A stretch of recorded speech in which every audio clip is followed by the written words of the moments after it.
Bom dia, queridos amados irmãos. Que Jesus nos abençoe, envolvendo-nos nas suas vibrações, para que todos nós sejamos fortalecidos na fé, na esperança e na alegria. Nós hoje iniciamos o item 15 e fechamos o capítulo 11º. Deve-se expor a vida por um malfeitor? Acha-se em perigo de morte um homem. Para o salvar, tem um outro que expor a vida. Sabe-se, porém, que aquele que é um malfeitor e que, se escapar, poderia cometer novos crimes. Deve, não obstante, o segundo arriscar-se para o salvar? Questão muito grave é esta, em que naturalmente se pode apresentar ao espírito. Responderei na conformidade do meu adiantamento moral, pois o de que se trata é de saber que se deve expor a vida mesmo por um malfeitor.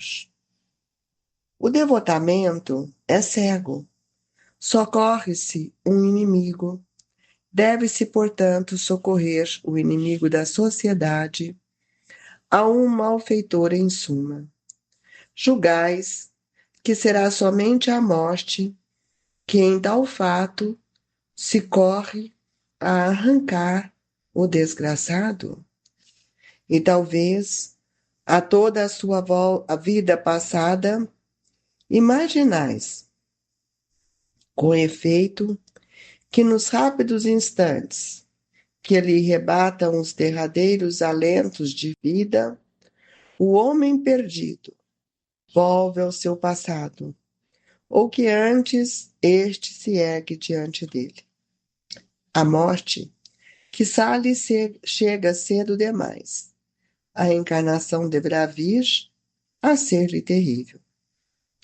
Lançai-vos então, ó homens, lançai-vos todos vós, a quem a ciência espírita esclareceu, lançai-vos, arrancai-o a sua condenação, e talvez esse homem, que teria morrido a blasfemar, sem atirará os vossos braços, se atirará nos vossos braços.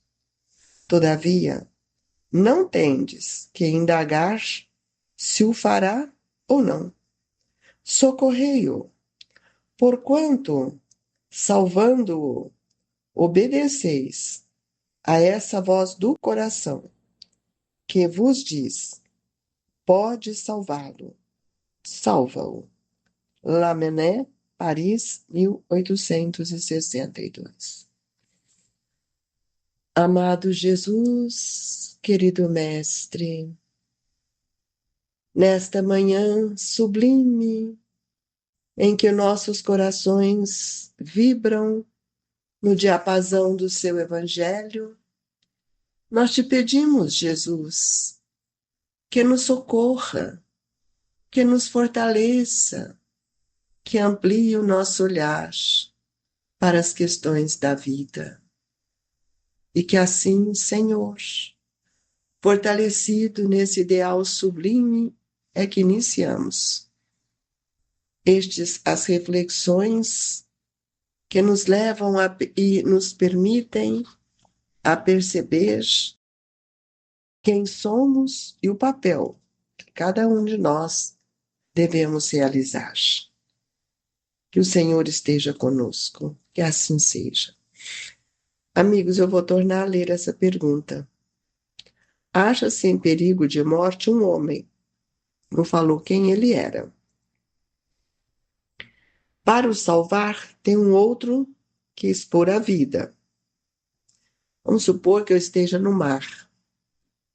Estou vendo que tem uma pessoa que, se ela avançar, ela está correndo risco de vida. Ela pode morrer.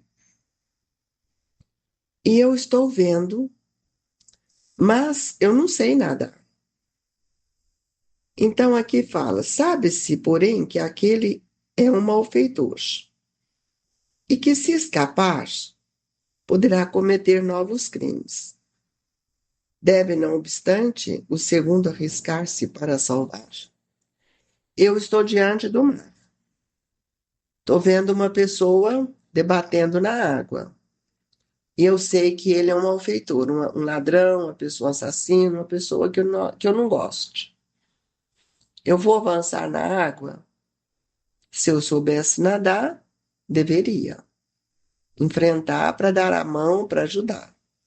Se eu não sei nadar, que eu corra e procure socorro, pois ali está não um malfeitor, um filho de Deus, a quem merece o meu respeito.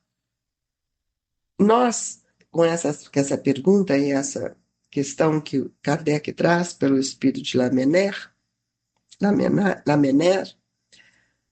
nós vamos ver que é uma situação bastante grave e que, normalmente, ela retrata a condição daquele espírito. Mas quem é aquele espírito? É a pergunta. Então, aqui ele diz: responderei na conformidade de meu adiantamento moral, pois o que de se trata é de saber que se deve expor a vida mesmo por um malfeitor. Quem sabe, isso não pode ser uma hipótese, mas nós estamos fazendo algo para a gente refletir. E quem sabe, restituindo ou resgatando aquele nosso irmão, ele não venha refletir na bênção da vida, na oportunidade que ele recebeu. Ou será que ele vai sair do mar e vai continuar com os mesmos pensamentos? Então, nós precisamos entender que, até para que eu possa perdoar, o perdão, ele não tem condições. Perdoar é uma questão sem condições. Então, nós vamos ver que o devotamento é cego. Então, para que eu esteja devotado, esse devotamento é justamente aquele devotamento, aquele sentimento que eu devo socorrer até um inimigo. E que eu preciso pensar que todos nós somos ou temos ou vivenciamos uma situação semelhante. Porque nós não sabemos quem nós somos. Nós desconhecemos o que já fizemos. E se hoje, na aparência, a gente não se apresenta como um malfeitor, mas e na nossa intimidade? Quem nós somos? Por isso a questão que Jesus diz do perdão, que o perdão ele não tem condições, ele é sem condição, porque nenhum de nós podemos medir a nossa própria resistência, entendendo que Deus nos confere ampla liberdade para cada experiência.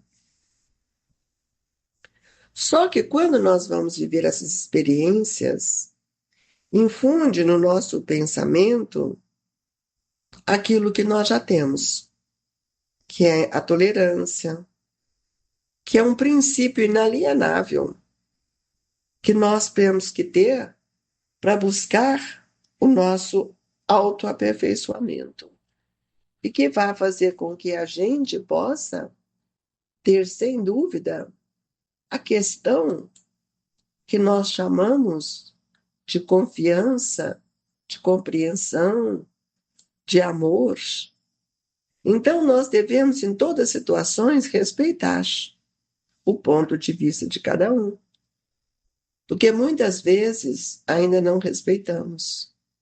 E muitas vezes não compreendemos o convite que Deus tem nos convidado para que a gente possa vivenciar uma situação que nos mostra que nós temos dentro de nós esse estado que é para nós extremamente importante, que é ser devotados. Porque o devotamento, o que ele vai nos mostrar, é uma condição. Devotamento é cego.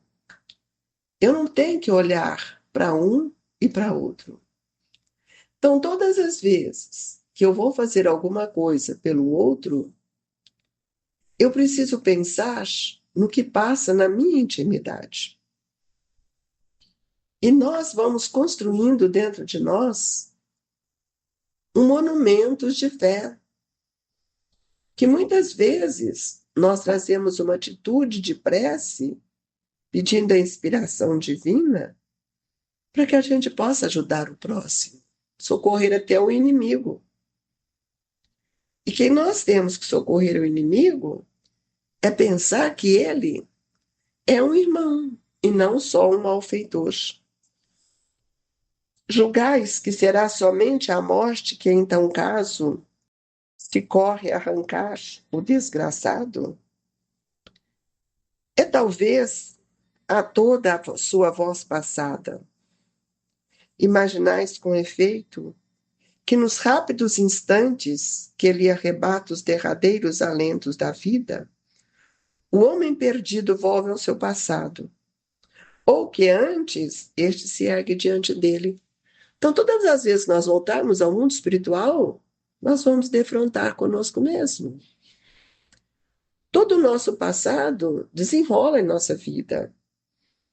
E nós vamos perceber que nós precisamos da Terra para aprender a auxiliar, a educar, a amar.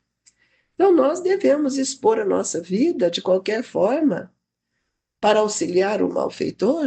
Sim, desde que nós também não sejamos arroteados por nossas ignorâncias e perdemos a oportunidade de ajudar. E aí ele fala para nós: lançai-vos então, ó homens, lançai todos vós a quem a ciência espírita esclareceu. Lançai-vos, arrancai-os a sua condenação. E talvez esse homem que teria morrido a blasfemar se atirará nos vossos braços. Olha, gente, isso é tão importante. Quando Jesus nos diz que nós devíamos amar a Deus sobre todas as coisas e ao próximo como a si mesmo. Eu preciso saber que não sou eu que tenho que julgar quem quer que seja. Porque eu tenho que pensar que eu preciso desenvolver dentro de mim o respeito, o amor, a gratidão do poder celeste que Deus nos conduz. Todos os dias nós percebemos a força do amor que imanta a gente. O amor, gente, é sempre uma lei. Por isso que nós precisamos amar, para que a gente possa compreender que cada espírito ele está numa evolução diferente. E se nós estamos aqui aprendendo, também nós estamos sendo convidados a analisar com mais responsabilidade tudo aquilo que o outro tem de bom. O malfeitor, ele deve ter alguma coisa boa. Porque o que levou esse malfeitor a fazer este caminho? Quais foram as necessidades? E que oportunidade ele teve? Nós precisamos refletir de uma forma que nos leva a estimar o irmão e não só a criticar. Porque nós vamos ver que quando nós deparamos com um erro, nós exaltamos aquele erro e esquecemos de todas as qualidades do espírito. Então, cada dia que passa, a gente pode perceber quanto ainda nós não compreendemos o que é a vida. Porque a vida, ela é um movimento. A vida é uma conquista que nós temos no tempo. Nós temos pessoas que vivem uma vida de 90 anos, mas eles não são devotados, não são amorosos, não pensam em auxiliar, Então, a gente precisa de pensar no devotamento do Cristo para com todos nós. É interessante lembrar que Jesus, já nas horas finais dele, daquela reunião com os discípulos, que ele estava anunciando que a chegada do Consolador que ele enviaria, nós percebemos que, passando um pouco, chega um discípulo e Jesus pergunta: a que veio? Ele estava referindo a Judas, que ele sabia das ideias de Judas, que ele trairia. E ele pergunta: a que veio? A que veio? A que veio fazer? E ele foi ali só para dar o beijo, para entregar o Cristo como um delator daqueles que ele queria entregar para que Pôncio Pilatos o prendesse, não pensou que ele fosse ser crucificado, e depois Judas ganharia o poder e soltaria Jesus, estaria com Jesus. Essas são as articulações de cada um. Por isso que o erro, o malfeitor, ele muitas vezes é motivado por situações externas, por interesses pessoais. Então, quando Lamennais termina esse capítulo, ele diz assim: lançai-vos, então, ó homens, lançai todos vós a quem a ciência e espírito esclareceu. Lançai-vos, arrancai a sua condenação. E talvez esse homem que teria morrido a blasfemar se atirará nos vossos braços. Acabamos de ler isto, mas agora queria mostrar para vocês na figura de Judas. Quem era Judas? Uma pessoa boa. Tornou um malfeitor. Traiu, entregou. E Jesus não se sentiu de forma alguma constrangido com aquilo, porque Jesus sabia das dificuldades dele. Tanto é que Jesus, depois do suicídio de Judas, ele vai ao encontro de Judas. E aí ele termina: socorrei-o, porquanto, salvando-o, obedeceis a essa voz do coração que vos diz: pode salvá-lo, salva-o. Jesus falou: não, Judas, sai daí que eu vou te salvar. Ele falou: não, Judas, perdoa-te. Porque ele não estava magoado. Jesus não era doente como nós. O problema nosso é que nós não temos coragem de servir o nosso próximo. E muito menos entregar a nossa vida para auxiliar um outro. E aí nós vamos ver o grande trabalho que os nossos irmãos bombeiros e tantos outros realizam nos incêndios, nos alagamentos. Eles enfrentam porque eles tiveram uma educação, uma formação para salvar quem fosse, quem quer que fosse, e não só aqueles que lhe agradariam. Diante dos olhos de Deus, são bons? Não sei, mas cumpre o seu dever. E o dever, também nosso, é de cumprir de acordo com a lei de Deus. Que o Senhor nos abençoe e que nesta hora possamos nos recolhermos, pedir a Jesus que nos abençoe, que nos dê força, coragem, a fim de que todos nós possamos sentir o valor do passe, esse passe que nos sustenta. A água fluidificada, esses momentos tão ricos que nos fortalece. Agradecemos a Jesus, pedindo que Ele lance o seu olhar para todos aqueles que aos nossos olhos são malfeitores, diante do Senhor, irmãos que ainda não aprenderam a amar. Que a doce paz da sua generosidade agasalhe todos os nossos irmãos necessitados. Receba, amigos, o abraço do Grupo Espírita Esperança e Caridade, Colégio Allan Kardec. Fiquem com Deus e seja um bem-aventurado.